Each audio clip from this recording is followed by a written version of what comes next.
എന്താ? പുറത്തെന്തോ ഒരു ശബ്ദം കേട്ടു. നിങ്ങൾ ഇപ്പൊ അങ്ങോട്ട് പോകണ്ടെന്നല്ലേ പറഞ്ഞത്?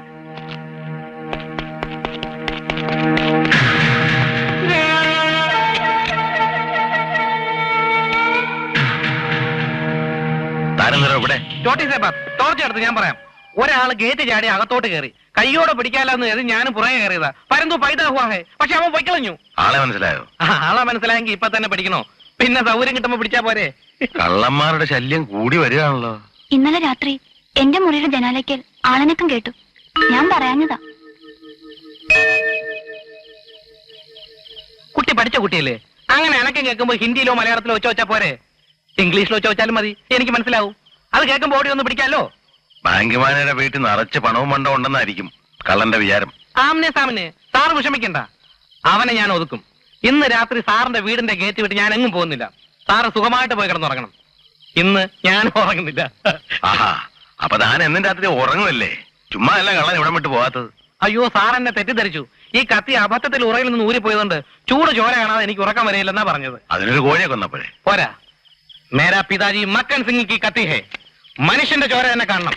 അത് കാണുന്നവരെ ഈ കത്തി ഉറക്കി വെളിയിൽ കിടക്കുന്നുണ്ട്. സാറിന് വിരോധമൊന്നും ഇല്ലല്ലോ. തന്റെ കത്തി ഉറക്കി വെളിയിലോ അകത്തോ എവിടെ കിടന്നാലും ഇവിടെ കള്ളന്റെ ശല്യം ഉണ്ടായിരുന്നു. മറ്റുള്ളവർക്ക് സമാധാനമായിട്ട് കിടന്ന് ഉറങ്ങണം. സോജ, സുഖമായിട്ട് ഉറങ്ങിക്കൊള്ളൂ. വാലടക്കട്ടെ. എനിക്ക് തോന്നുന്നത് ഇതാ ഗൂർക്കാട് തന്നെ പണിയാന്നാ. ഗാന്ധിനഗർ സെക്കൻഡ് സ്ട്രീറ്റിൽ മോഹൻലാലിന് വേണ്ടി ശ്രീനിവാസൻ കള്ളനായില്ലേ? ശരിയാ, കള്ളന്റെ ശല്യം ഉണ്ടെന്ന് വരുത്തി തീർത്താ അയാൾക്ക് സ്ഥിരമായിട്ട് ഇവിടെ നിൽക്കാലോ. വല്യമ്മയ്ക്ക് സുധിയ സംശയം ഉണ്ടെന്ന് തോന്നുന്നു. ടെറസിന്റെ മുകളിൽ നിന്ന് കയ്യും കാലും കാണിക്കുന്നത് വല്യമ്മ കണ്ടു. അതിനുള്ള ധൈര്യം സുധിക്കുണ്ടോ? കണ്ടിട്ട് അങ്ങനെയൊന്നും തോന്നുന്നു. മറ്റൊമാരുടെ ഗ്യാങ്ങിപ്പെട്ടല്ലേ, വിശ്വസിക്കാൻ കൊള്ളില്ല. ബോയ് ഫ്രണ്ടിനെ കുറ്റം പറഞ്ഞ പെണ്ണിന്റെ പരിഭവം കണ്ടില്ലേ?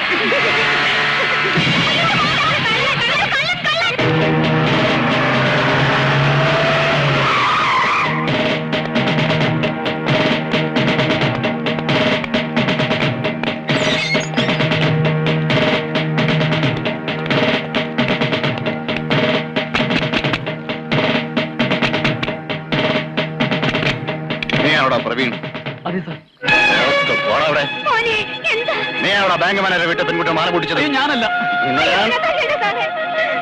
കള്ളം പറയുന്നോ? എവിടെ എന്റെ കൂട്ടുകാരി? ഞാൻ കാണിച്ചു തരാം സാർ.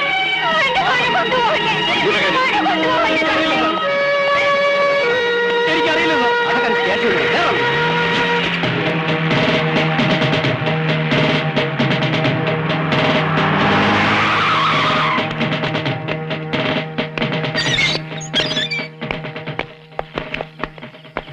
ആരാ ഈ സുധീന്ദ്രൻ? എന്റെ ബ്രദറിലോയാ. എന്താ സാർ? അപ്പുറത്തെ കുട്ടിയുടെ മാല പൊട്ടിച്ചിട്ട് പേരിൽ ഒരു പെറ്റീഷൻ ഉണ്ട്. സുധീന്ദ്രന്റെ പേരിൽ സംശയം. ഇവനാ അവനെ ജീവിക്കല്ലേ?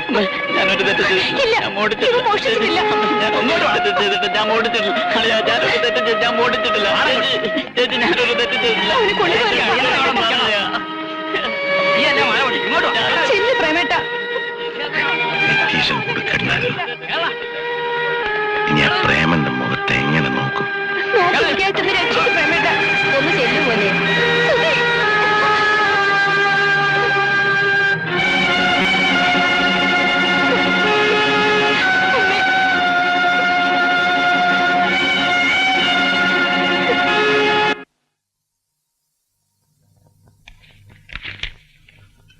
ആ സുധി ഇറങ്ങി വിട്. ഇവന്മാര് പറയുന്നത് സത്യമാണെങ്കിലും അല്ലെങ്കിലും യഥാർത്ഥ പ്രതിയെ കിട്ടുന്നവരെ ഈ കേസുമായി അവര് ബന്ധമില്ലെന്ന് ഉറപ്പിക്കണ്ട. പിന്നെ നിന്റെ റിസ്കിൽ ഇപ്പൊ വിടുന്നതേ ഉള്ളൂ.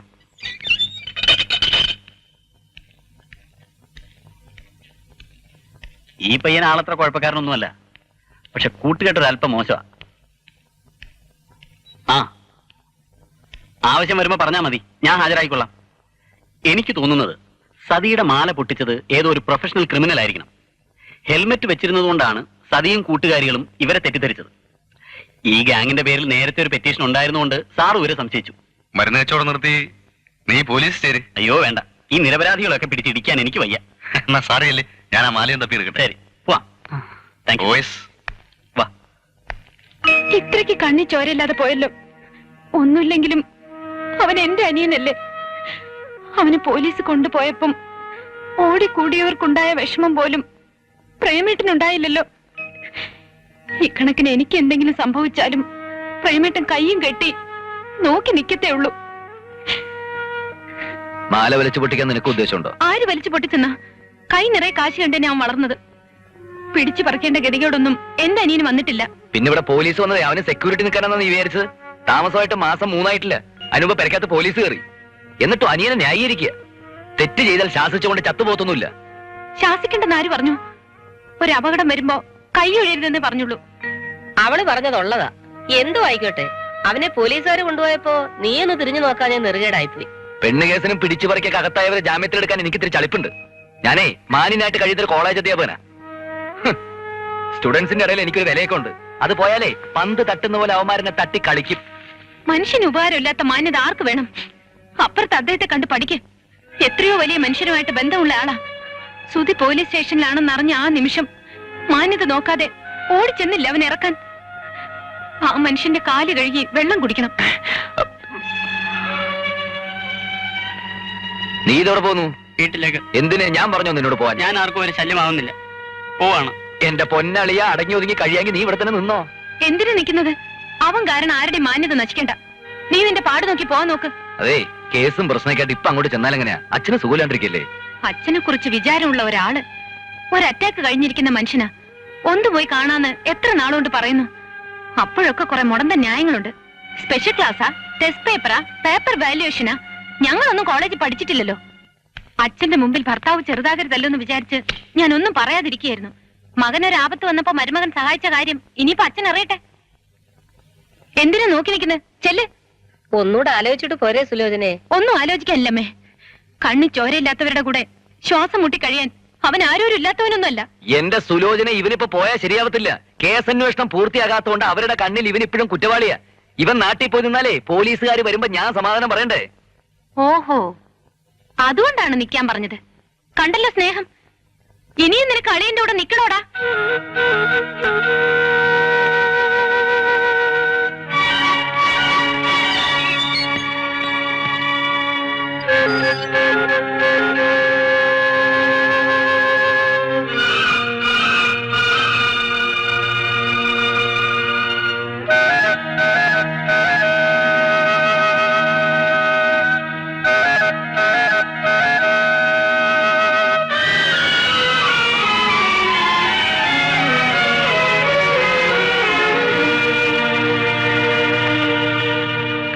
വെറും ഒരു സംശയത്തിന്റെ പേരിൽ പോലീസ് സ്റ്റേഷൻ വരെ ഒന്ന് പോയി എന്ന് വെച്ച് അത് ഇത്ര വലിയ ഇഷ്യൂ ആക്കാനുണ്ടോ? സതിയുടെ മാല പൊട്ടിച്ചത് സുധിയോ സുധിയുടെ ഫ്രണ്ട്സോ അല്ല. ഇന്നോ നാളെ ഫിറോസ് അവനെ പൊക്കും. സാറിരിക്കെ. Thank you. ഇരിക്കേ.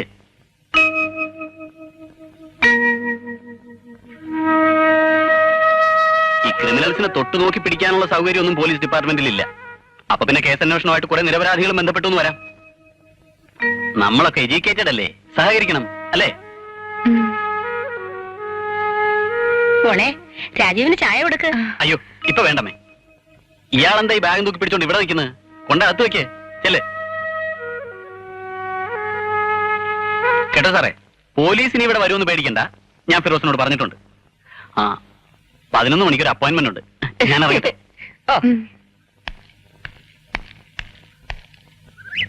സാറേ, ഒരു മിനിറ്റ്, ഒരു കാര്യം പറഞ്ഞോട്ടെ.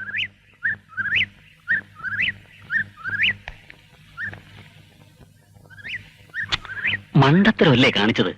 ഈ വക കാര്യങ്ങളൊക്കെ എപ്പോഴും സ്മൂത്ത് ആയിട്ട് ഹാൻഡിൽ ചെയ്യാൻ പഠിക്കണം.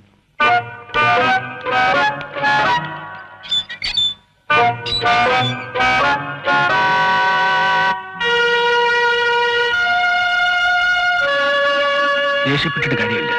രാജീവൻ പറഞ്ഞതാണ് ശരി. ഇതൊക്കെ സ്മൂത്ത് ആയിട്ട് ഹാൻഡിൽ ചെയ്തില്ലെങ്കിൽ പ്രോബ്ലമാണ്. സാറ് വന്ന് ന്യായീകരിക്കുകയാണോ?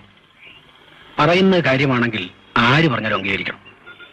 നമ്മളൊക്കെ കടന്നു വന്നിട്ടുള്ള പ്രായമാണെങ്കിലും കൗമാര മനസ്സുകളെ നാം വേണ്ട വിധം മനസ്സിലാക്കിയിട്ടില്ല. വളരെ കുഴപ്പം പിടിച്ച പ്രായമാണത്. സാമൂഹ്യ വിലക്കുകൾ ലംഘിച്ച് പലതും ചെയ്യാൻ വെമ്പുന്ന പ്രായം. സ്നേഹം കൊണ്ടേ അവരെ മാറ്റിയെടുക്കാൻ പറ്റും. മാനസിക പീഡനം തെറ്റ് ചെയ്യാനുള്ള ടെൻഡൻസി വർദ്ധിപ്പിക്കുകയുള്ളൂ. സുധിയുടെ കാര്യത്തിൽ പ്രേമേന്ദ്രൻ വളരെ അയഞ്ഞൊരു നിലപാട് സ്വീകരിക്കേണ്ടിയിരിക്കുന്നു. സാറിന് അവൻ അറിയാൻ വയ്യാഞ്ഞിട്ടാ. സൂചി കയറ്റുന്നിടത്ത് തൂമ്പ കയറ്റുന്ന സൈസാ. അയഞ്ഞു കൊടുത്താലേ അവൻ എന്റെ തലേ കയറും. മിണ്ടാതെയും പറയാതെ ഒരു അകലത്തിൽ നിർത്തിയിരിക്കുന്നുണ്ടാ ഇപ്പൊ അല്പമെങ്കിലും ബഹുമാനമുള്ളത്. അത് ബഹുമാനമാണെന്ന് ആര് പറഞ്ഞു? നമ്മൾ അധ്യാപകരുടെ ഒരു തെറ്റിദ്ധാരണയാണ്. കളിയും തമാശയും പറഞ്ഞ് നാം കുട്ടികളോട് കൂടുതൽ അടുത്തിടപഴകിയാൽ ബഹുമാനം കുറഞ്ഞു പോകുമെന്ന് കരുതി കൃത്രിമ ഗൗരവം നടിച്ച് നാം അവരോട് സംസാരിച്ചാൽ അവർക്ക് അധ്യാപകരോട് ഒരുതരം വരുത്തിത്തീർത്ത ബഹുമാനമാണ് തോന്നുക. പോലീസ് കസ്റ്റഡിയിൽ നിന്ന് തന്നെ പൊക്കിക്കൊണ്ടുപോകുന്ന രാജീവനോട് സുധിക്ക് തോന്നുന്ന ഉള്ളിത്തട്ടിയ ബഹുമാനമാണ്. തന്നോട് തീർത്താ തീരാത്ത പകയും. അത് ഒരളവ് വരെ സുലോചനയ്ക്കും കാണും. സുധി അവരുടെ സഹോദരനല്ലേ. അതുകൊണ്ടാണ് രാജീവും പറഞ്ഞത് സ്മൂത്തായിട്ട് ഹാൻഡിൽ ചെയ്യേണ്ട പ്രോബ്ലം ആണ്. അതൊക്കെ ശരിയായിരിക്കാം. പക്ഷെ തന്നെ കവിഞ്ഞ് ആരും ഇല്ലാന്ന മട്ടിലുള്ള നടപ്പും സംസാരവും ക്ലീൻ ഇമേജും അതൊക്കെ അംഗീകരിച്ചു കൊടുക്കാൻ കുറച്ച് ബുദ്ധിമുട്ട് തന്നെയാ. ഇതേ ഒരു തരം അസൂയ. ഒരു മിനിറ്റ്, ഞാൻ ഒന്ന് വീശിട്ട് വരാം. വീശേ സ്റ്റുഡൻസ് ആരെങ്കിലും കണ്ട മോശം സാറേ. എടോ, സ്റ്റുഡൻസിന് എല്ലാം അറിയാം ഞാൻ കുടിക്കുമെന്ന്. കുടിക്കാത്ത തന്നോടുള്ളതിനൊക്കെ റെസ്പെക്ട് അവർക്ക് എന്നോടുണ്ട്.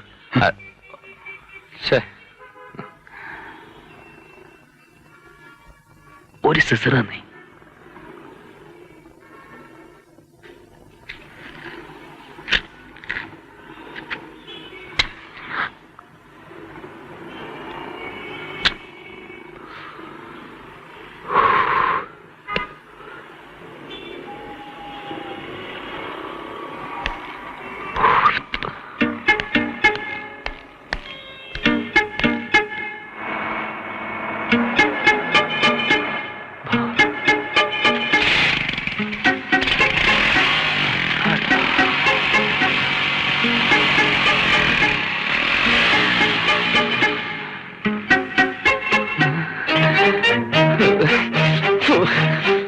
അയ്യോ, ഇവിടെ നിർത്തോ. ചാടല വണ്ടി നിർത്തട്ടെ.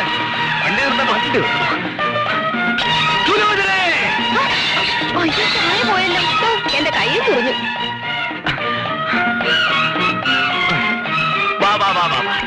അമ്മ മരുമ്പോൾ ഇറങ്ങി വാ. എന്താടാ എന്തിനാ കിടന്ന് വിളിക്കുന്നേ? വാ വാ.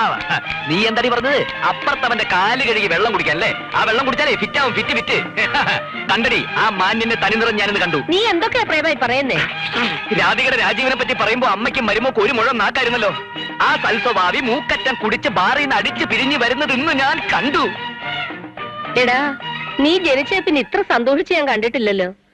ശത്രുക്കളാണെങ്കിലും കുടിക്കുന്നു എന്നറിയുമ്പോ വിഷമിക്കുകയല്ലേ വേണ്ടത്? ഓ, ഇത്രയും വലിയൊരു മനുഷ്യന്റെ മാന്യത തകർന്നു വീഴുന്നത് കാണുമ്പോൾ ഞാൻ എങ്ങനെ സന്തോഷിക്കാതിരിക്കും എന്റെ അമ്മേ. പ്രേമേട്ടനോട് ആര് പറഞ്ഞു ഈ പച്ചക്കള്ളം? കണ്ടോ ആരും പറഞ്ഞതൊന്നുമല്ല, ഞാൻ എന്റെ ഈ രണ്ട് കണ്ണുകൊണ്ട് കണ്ടതാ. നീയും കുടിച്ചോ? അമ്മേ, ഞാൻ ഗോമസാറുമായിട്ട് അതിന്റെ വാതുക്കെ സംസാരിച്ചോണ്ട് നിന്നപ്പം അവൻ ചുണ്ടും തുടച്ച് ആടി വന്ന് ബൈക്കിൽ കയറുന്നു. വേറെ എന്തിനെങ്കിലും കയറിയതായിരിക്കും. വേറെ എന്തിനെങ്കിലും ബ്രാൻഡ് ഷാപ്പിൽ കയറി അവരുടെ ചിട്ടിപ്പിരിവുണ്ടോ? നീ അവനെ പറ്റി പൊക്കി പറഞ്ഞപ്പോഴേ ഞാൻ വിചാരിച്ച അവന്റെ കാര്യം പോക്കാന്നുള്ളത്. ഓട്ടോയ്ക്ക് പൈസ കൊടുത്തിട്ടില്ല.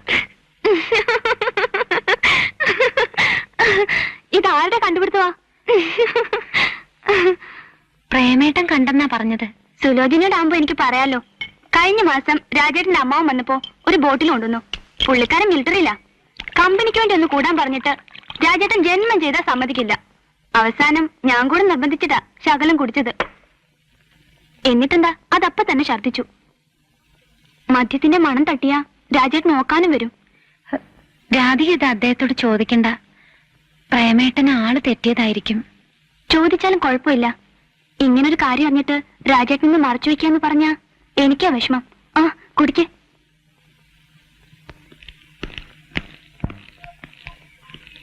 ഇന്ന് രാധയ്ക്ക് എന്താ പറ്റി?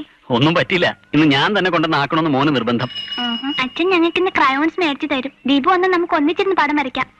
ഡാഡി അതെനിക്ക് എപ്പോഴേ മേടിച്ചു തന്നു. അയ്യോടാ. മോൻ അതെടുത്തോണ്ട് പോയി ഈ ചേച്ചിമാരുടെ കൂടെ ഇരുന്ന് വരയ്ക്കണം കേട്ടോ.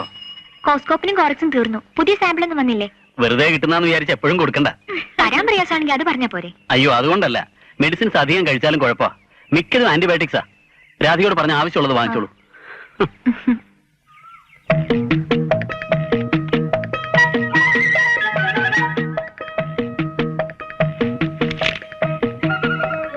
ഞാനിപ്പോ വരാം.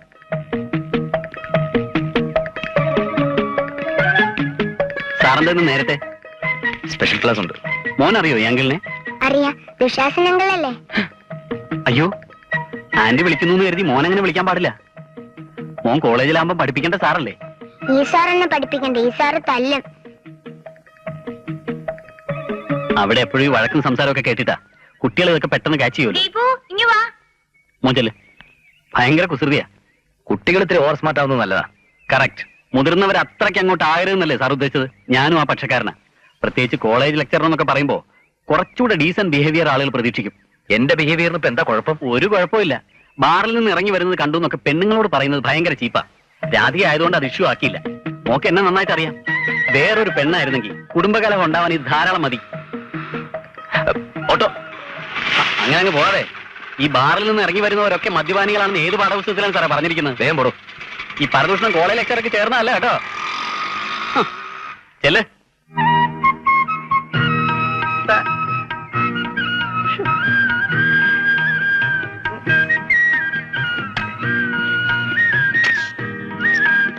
जयप्रकाश नारायण बिहार की ढाका जिले में सन 1945 में पैदा हुआ है. എന്നെ കാണാമെന്നും പറഞ്ഞ് സാറ് ജയപ്രകാശിനെ അയച്ചോന്നാണ് ഞാൻ വന്നതെന്ന്. 5ാം പാഠത്തിലെ ഹിന്ദി കേൾക്കാനല്ല തന്നെ ഇങ്ങോട്ട് വിളിപ്പിച്ചത്. എന്നാ 6ാം പാഠത്തിലെ പറയാം. ആജ് ഭാരത് കി യുവക് സർക്കാരി നൗകരിക്ക് പ്രതീക്ഷ കർത്തി ഹെ. എനിക്ക് മനസ്സിലായില്ല. സാർ എന്ത് പറഞ്ഞാലും അതനുസരിക്കാൻ തയ്യാറായിട്ടാണ് ഞാൻ വന്നിരിക്കുന്നതെന്ന്. എന്നാ തയ്യാറായിക്കോ. കേവൽ ഉൽക്ക പൂൽ കൈ ബാർ ഖീര മൂർച്ഛായ മധുവോं को मकरंद सखाया किंतु असहा है जीवन में बेवकूफ. അയ്യോ എനിക്കൊന്നും മനസ്സിലായില്ല. നാളെ മുതൽ താൻ ഈ കോളനി ജോലിക്ക് വരണ്ടാന്ന്. സാറിന് നല്ല മൂഡിലാണല്ലോ. എന്തു പറ്റി? തന്നെ പറഞ്ഞു വിടുന്നതിലുള്ള സന്തോഷം കൊണ്ടാ.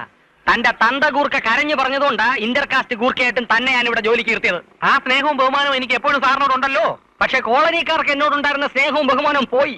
അസോസിയേഷൻ സെക്രട്ടറി എന്ന നിലയിൽ സിനിമാസ്കോപ്പ് പടം പോലെ ഷൈൻ ചെയ്തിരുന്ന ഞാൻ ഇപ്പൊ ഫംഗസ് ഏറിയ കാസറ്റ് പോലെ നമുക്ക് ക്ലീൻ ചെയ്യാം. ക്ലീൻ ചെയ്യലിന്റെ ഭാഗമായിട്ടാണ് തന്നെ പറഞ്ഞു വിടുന്നത്. അതിനോട് എന്ത് സംഭവിച്ചു? കള്ളന്മാരുടെ ശല്യം പെരുകുന്നു. പട്ടാപ്പകല് കോളേജ് കുമാരിമാരുടെ ആഭരണങ്ങൾ പിടിച്ചു പറിക്കുന്നു. പിടിച്ചു പറിച്ചാനോ പിടിച്ചല്ലോ. അത് പോലീസല്ലേ. മാല പൊട്ടിച്ച കാര്യമേ അവൻ സമ്മതിച്ചിട്ടുള്ളൂ. ബാങ്ക് മാനേജറുടെ മതിലിയാടി കാര്യം ഏറ്റിട്ടില്ല. അത് പോലീസുകാരെ കൊണ്ട് കൊള്ളാഞ്ഞിട്ടാ. ദോമാറിനോലും 2 പൂച്ചൂടെ പൂച്ചിരുന്നെങ്കിൽ അവൻ ഏറ്റനെ. പോലീസിനെ കൊണ്ട് കൊള്ളാത്ത സ്ഥിതിക്ക് ചോറിനെ ഞാൻ തന്നെ പിടിക്കാം. ചോറിനെ പിടിച്ച് താൻ ഉരുട്ടി വിഴുങ്ങും. എപ്പോ കപ് കഹാ ക്യോ? തീൻമൂർത്തി ഭവൻ. സാർ എനിക്കൊരു 3 മാസം അവധി കൂടി തരണം. അതിനുള്ളിൽ കള്ളനെ പിടിച്ചില്ലെങ്കിൽ ഒരു 3 സാർ 3 മാസം അവധി കൂടി തരണം. എന്നിട്ടും പിടിച്ചില്ലെങ്കിലോ? പിന്നെ അങ്ങോട്ട് സമയം കിടക്കില്ലേ? ഇഷ്ടം പോലെ നീട്ടാമല്ലോ. സാധ്യമല്ല. ഹിന്ദി തീരെ അറിയാൻ പാടില്ലാത്ത ഒരു ഗൂർഖെന്ന നിലയിൽ തനിക്ക് ഞാനൊരു 3 മാസത്തെ സമയം തരുന്നു. അതിനുള്ളിൽ കള്ളനെ പിടിച്ചില്ലെങ്കിൽ സിക്കന്ദർ കി മുക്കന്ദർ തന്നെ ജോലിയിൽ നിന്ന് പിരിച്ചുവിടും. ഹാത്തി മേര സാത്തി. ദോസ്തി. കള്ളന്മാരെ പിടിക്കുന്ന കാസറ്റുള്ള വേണോ? കള്ളനെ പിടിക്കുന്ന കാസറ്റ് ഇറങ്ങിയിട്ടുണ്ടോ? ഇറങ്ങി. അത് ചുമ്മാ വെറുതെ വെച്ചാൽ മതി. അതിന്റെ പുറത്ത് മരുന്നെല്ലാം പുരട്ടണം. അല്ല, ചുമ്മാ ഇങ്ങനെ ഇട്ടാ മതി. കള്ളം തട്ടി വീണോളൂ. അച്ചൂസിക്ക് പോ. മക്കളാണ് ചുമ്മാ തേരെ. അയൽപക്കത്തുകാരൻ ഒരു ഉപദ്രവകാരിയാണെന്ന് സാർ വിചാരിക്കുന്നുണ്ടാവും. സതിയുടെ മാല പൊട്ടിച്ചതിന്റെ പേര് ഞാൻ പെറ്റീഷൻ കൊടുത്തപ്പോ അത് സാറിന് മാനസിക പ്രയാസം ഉണ്ടാക്കുമെന്ന് വിചാരിച്ചില്ല. ഓ, അത് സാരമില്ല. മാനക്കേട് വരുത്തി വെച്ചിട്ട് മാപ്പ് പറയുന്ന അർത്ഥമില്ലെന്നറിയാം. എങ്കിലും പറയാ, ക്ഷമിക്കണം. അവൻ പഠിക്കുന്ന ചെറുക്കനല്ലേ, അതെങ്കിലും സാറിന് ഓർക്കാമായിരുന്നു. അതെ, ഓർക്കാമായിരുന്നു. തെറ്റായിപ്പോയി.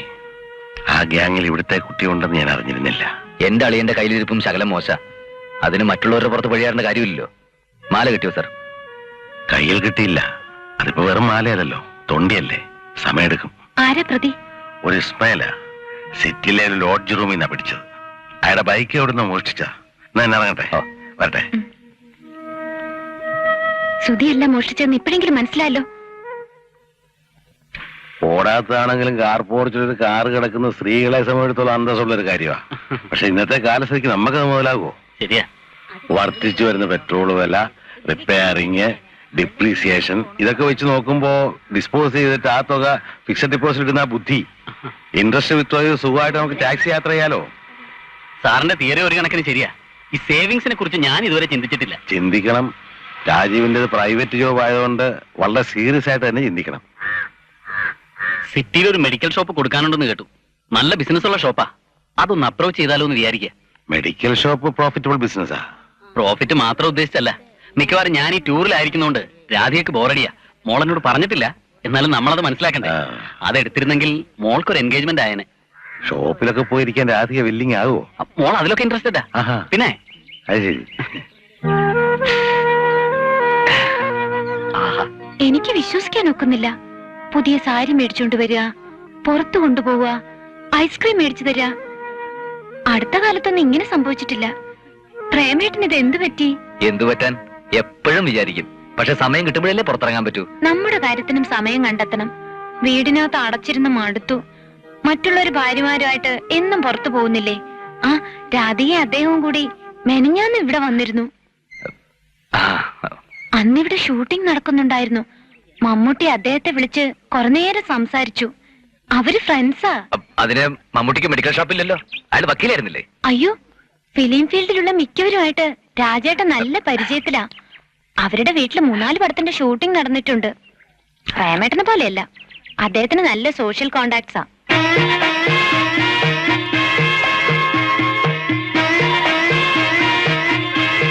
രാജീവന്റെ എല്ലാ കോണ്ടാക്ട്സും രാധയ്ക്ക് അറിയോ? പ്രേമേട്ടൻ എന്താ അങ്ങനെ ചോദിച്ചത്?